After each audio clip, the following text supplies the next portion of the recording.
नमस्कार शेतकरी बंधूंनो, स्वागत आहे तुमचं आपल्या ग्रेट शेतकरी यूट्यूब चॅनलवर। बघा शेतकरी मित्रांनो, आज 4 मे 2026 रोजचे आजचे आपण संपूर्ण महाराष्ट्रामधील तुरीचे बाजारभाव या व्हिडिओच्या माध्यमातून लाईव्ह स्वरूपात जाणून घेणार आहोत। तत्पूर्वी आपण चॅनलवर नवीन असाल चॅनलला सबस्क्राईब करा, जेणेकरून आपल्याला दररोजचे बाजारभाव लाईव्ह अपडेट पाहण्यासाठी मदत होईल। बघा शेतकरी मित्रांनो, सध्या महाराष्ट्रामधील तुरीचे बाजारभाव 7000 वर स्थिर आहेत। चला तर व्हिडिओला सुरुवात करूया। बघा शेतकरी मित्रांनो, कृषी उत्पन्न बाजार समिती पैठण छत्रपती संभाजीनगर येथे अवकालेले 15 क्विंटल अशीचा दर आहे 7250 रुपये क्विंटल, सर्व संदर्भ 6900 रुपये क्विंटल आता लोकल तूर।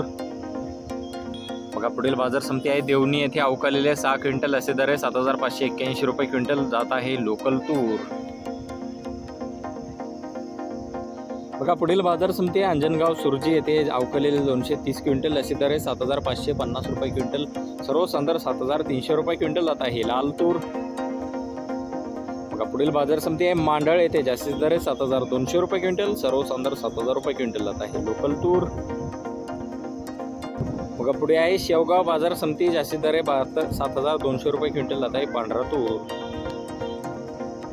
बघा पुढील बाजार समिती निलंगा लातूर येथे जास्तीत दर आहे 7300 रुपये क्विंटल, सर्व संदर्भ 7150 रुपये क्विंटल जात आहे लाल तूर। बघा पुढील बाजार समिती भंडारा येथे जास्तीत दर आहे 7100 रुपये क्विंटल, सर्व संदर्भ 6960 रुपये क्विंटल जात आहे लाल तूर। बघा पुढे आहे सिंधी बाजार समिती, जास्तीत दर आहे 7250 रुपये क्विंटल, सर्व संदर्भ 7100 रुपये क्विंटल जात आहे लाल तूर।